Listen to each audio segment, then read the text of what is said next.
दोस्तों, मैं हूं आदिल खान आज़ाद। आज है 25 अक्टूबर 2025। आप देख रहे हैं आज़ाद वर्ल्ड इंडिया पर middle east big news show. इस शो में आज आपको दिखाएंगे गजा की फिजाओं में अमेरिकी जासूसी ड्रोन्स कर रहे गश्त।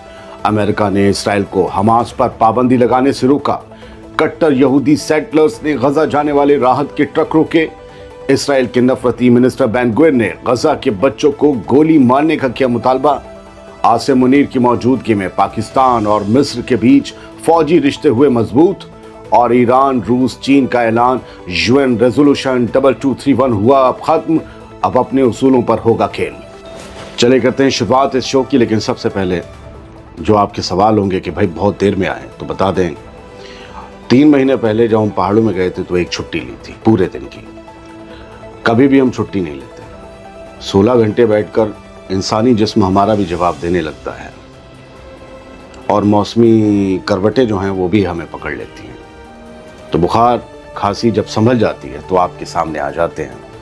तो माजरत, ये आपकी मोहब्बत है जो मुझे आराम नहीं करने देती, और ये ऊपर वाले का कर्म है कि आप इंतज़ार करते रहते हैं।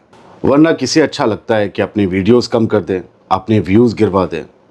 सारे घाटे हमारे भी होते हैं, तो मजबूरी होती है, कभी कभी इन सब से पार नहीं जा पाते। शुरुआत करते हैं खबरों की। गजा पर अमेरिकी जासूसी ड्रोन निगरानी कर रहे हैं। न्यूयॉर्क टाइम्स के मुताबिक अमेरिकी फौज के ड्रोन अब गजा की फिजाओं में गश्त कर रहे हैं। मकसद है इसराइल हमास सीज़फायर पर अपनी नज़र रखना, इसराइल की नहीं। रिपोर्ट के मुताबिक ये निगरानी ड्रोन इसराइल और अमेरिका के नए सिविल मिलिट्री कोऑर्डिनेशन सेंटर के मिशन में मदद कर रहे हैं, जो साउथ इसराइल में बनाया गया है ना, ये मिशन कोऑर्डिनेशन सेंटर, वहाँ से ये मदद कर रहे हैं, उसकी मदद कर रहे हैं। ये वैसे इन ड्रोन्स का मकसद कुछ और भी हो सकता है, कुछ और बताया भी जा रहा है, लेकिन ये भी हो सकता है कि गजा में हमास के हर मूवमेंट पर नज़र रखने के लिए और गजा के लोगों की हर चहलकदमी को कैमरे में कैद करने के लिए ये ड्रोन्स तैनात किए गए हो सकता है। अमेरिका ने इसराइल पर लगाम लगाई है, कहा है यह हमास पर पाबंदी का वक्त नहीं है, ज़रा होश में रहो। इसराइली चैनल कान ने बड़ा दावा किया है कि अमेरिका ने इसराइल को साफ साफ वार्निंग दी है कि गजा या हमास पर कोई नई सज़ा या नई पाबंदी ना लगाई जाए, बिल्कुल ना लगाई जाए। वजह यह है कि हमास अब तक मारे गए इसराइली होस्टेजेस की लाशें नहीं लौटा रहा है। मंगल से अब तक एक भी बॉडी नहीं मिली है इसराइल को, जबकि इसराइल का कहना है कि हमास के पास ये सब करने के लिए बहुत ही चीज़ें मौजूद हैं और बहुत आसानी से वो तमाम होस्टेजेस की बॉडीज़ एक साथ दे सकता है, ये उसके लिए मुमकिन है। कल एक बॉडी की वापसी की खबरें आईं मगर झूठ साबित हुईं। आज फिर उम्मीद का धागा पतला मगर बाकी है। सोर्स कहते हैं अमेरिकी ऑफिशियल्स का लगातार इसराइल जाना दरअसल एक पैगाम है कि खामोश रहो वरना सारा सीज़फायर डगमगा जाएगा। अमेरिकी फॉरेन सेक्रेटरी ऑफ स्टेट, अमेरिकी vice president Jared Kushner, Steve Witkoff सब जा रहे हैं गजा, इसराइल। क्यों? वो चाहते हैं कि कुछ गड़बड़ ना कर दे इसराइल। अमेरिका ने मिस्र और कतर पर भी दबाव बढ़ाया है कि वो हमास से सारे मारे गए होस्टेजेस की वापसी करवाए। फिलहाल अमेरिका नेतन्याहू को कोई भी गलत कदम उठाने से रोक रहा है, क्योंकि उसे मालूम है कि सीज़फायर ख़त्म हो जाएगा। और मैंने कुछ रिपोर्ट्स ये भी पढ़ी हैं कि हमास को इस बात का डर है कि कहीं तमाम होस्टेजेस मारे गए वाले भी देने के बाद ये गजा की सिचुएशन लेबनान जैसी ना हो जाए कि हर रोज़ सीज़फायर के बावजूद बमबारी होती रहे, इसलिए उसने कुछ बॉडीज़ रोकी हैं। बढ़ते आगे, किसुफीम बॉर्डर पर कट्टरपंथी यहूदी सेटलर्स ने हंगामा किया और गजा जाने वाली तमाम राहत रोक दी। राहत के ट्रक्स के रास्ते में वो खड़े हो गए। इसराइली मीडिया रिपोर्ट्स के मुताबिक साउथ के इलाके में गजा के लिए जा रहे राहत के ट्रकों को कट्टरपंथी यहूदी सेटलर्स ने रास्ते में ही रोक लिया। ये ट्रक किसुफीम क्रॉसिंग के जरिए गजा में इंसानी मदद पहुंचाने वाले थे। सेटलर्स अपने साथ औरतों और बच्चों को भी ले गए थे ताकि उन पर कोई एक्शन ना हो।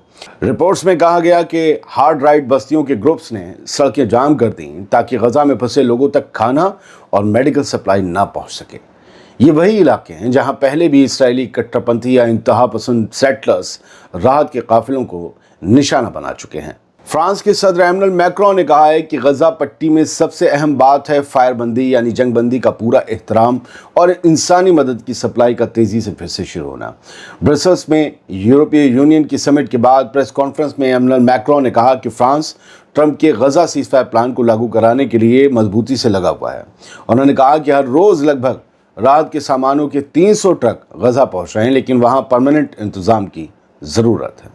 जाहिर है ये 300 ट्रक ज़रा सी भी ज़रूरत पूरी नहीं कर सकते, क्योंकि गज़ा के लोगों की इस वक्त नीड आसमान पर है और ये ज़मीन पर पड़े एक ज़र्रे के बराबर मदद कहला रही है। फ़लस्तीनी बच्चों को गोली मारने की फरमाइश की गई है। बेंजामिन नेतन्याहू की कैबिनेट में बेन गुवेर की खौफनाक दलील सुन लीजिए। आप फिर सोचने लगेंगे कि 80-90 साल पहले जाकर क्या हुआ था जो इतना बड़ा कत्लेआम हुआ था। जुमे को हुई इस्राएली कैबिनेट की टेंस मीटिंग में गजा की पीली लाइन के पास आने वाले फ़लस्तीनियों से कैसे निपटा जाए, ये सवाल गर्मा गया।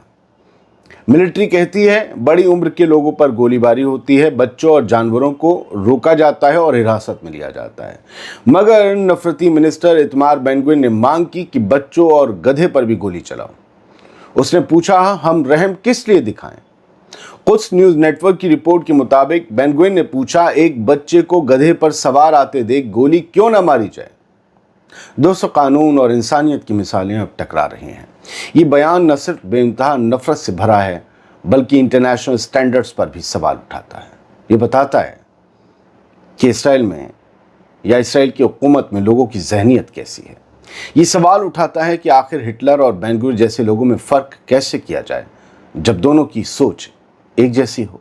गजा के अल करारा इलाके में समंदर के किनारे खेमों के अंदर जिंदगी ठुसी हुई है। धूप में जलते हुए बच्चे भूख से बिलख रहे हैं। खान यूनिस की हवा बारूद नहीं मातम की गंध लेकर चलती है। हर रात किसी माँ की पुकार समंदर से टकराती है, जवाब में बस लहरों का सन्नाटा लौटता है। बूढ़े अपने घरों की याद में मिट्टी को चूमते हैं, जैसे उनका सुकून वहीं दफन रह गया हो। टूटे बर्तनों में उबलता पानी भी अब उम्मीद बन चुका है। किसी रोटी के एक टुकड़े पर 100 नज़रें टिक जाती हैं। लोग इतने भूखे हैं। समंदर से उठती हवाओं में बहता नमक अब लोगों को बीमार कर रहा है, लेकिन यहाँ रहना इनकी मजबूरी है, क्योंकि इस साहिल और उनके घरों के दरमियान इसराइली फ़ौज खड़ी है जो उन्हें घर नहीं लौटने देती। ये तंबू, ये खेमे अब सिर्फ छांव नहीं, दर्द का हिसाब बन चुके हैं, जहाँ हर सांस में सवाल है, कब लौटेंगे हम अपने घर? आखिर कब? गजा में जंग रुकी तो वेस्ट बैंक में जुल्म बढ़ गया। आज सुबह सुबह अल मुगैयर गांव पर इस्राएली सेटलर मिलिशिया ने हमला बोल दिया। गांव में कई गाड़ियों को आग के हवाले कर दिया गया। हमला रामल्ला के करीब हुआ, जहां लोगों ने रात भर धुएं और दहशत में गुजारी। गांव वालों का कहना है कि ये सबक सिखाने की नहीं, बल्कि हमें मिटाने की मुहिम चल रही है। ये मुहिम तेज़ हो रही है। पाकिस्तान और मिस्र के बीच बड़े लेवल की मिलिट्री मीटिंग्स हो रही हैं। सऊदी के बाद मिस्र के साथ भी पाकिस्तान कोई बड़ा पैक्ट कर सकता है। हालांकि दोनों के मिलिट्री ताल्लुकात पहले से भी हैं। पाकिस्तान के army chief general Asim Munir ने कहा कि इस्लामाबाद और काहिरा के बीच फ़ौजी ताल्लुकात को और मजबूत किया जाएगा।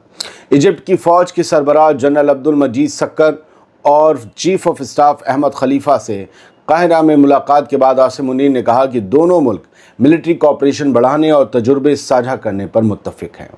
आसिम मुनीर ने यह भी कहा कि दोनों मुल्क मिलकर रीजनल सिक्योरिटी और इंटरनेशनल स्टेबिलिटी को मजबूत करने की कोशिश करेंगे। मिस्र में बैठकर इंटरनेशनल सिक्योरिटी, इंटरनेशनल स्टेबिलिटी कैसे मजबूत होगी नहीं पता, हालांकि कहीं भी बैठ के हो सकती है।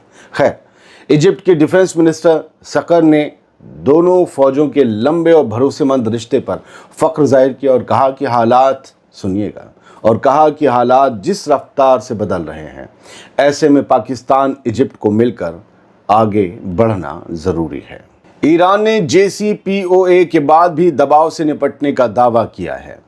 ईरान ने साफ कहा है कि न्यूक्लियर समझौता कानूनी तौर पर ख़त्म हो चुका है, लेकिन ईरान पर इसका कोई असर नहीं पड़ेगा। یہ کہا گیا۔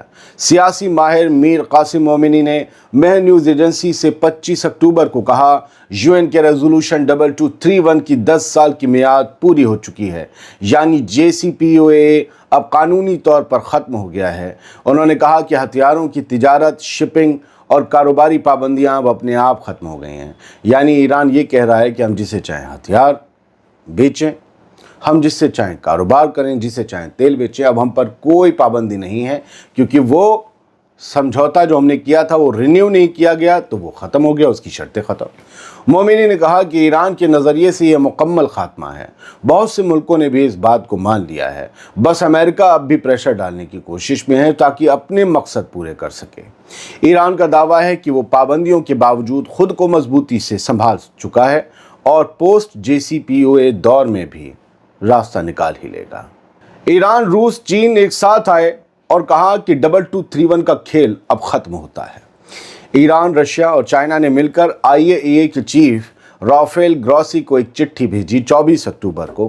اس میں صاف لکھا گیا کہ UN سیکیورٹی کونسل کا ریزولوشن 2231 اب ٹرمینیٹڈ ہے۔ یہ ریزولوشن ایران پر پابندیاں لگاتا تھا۔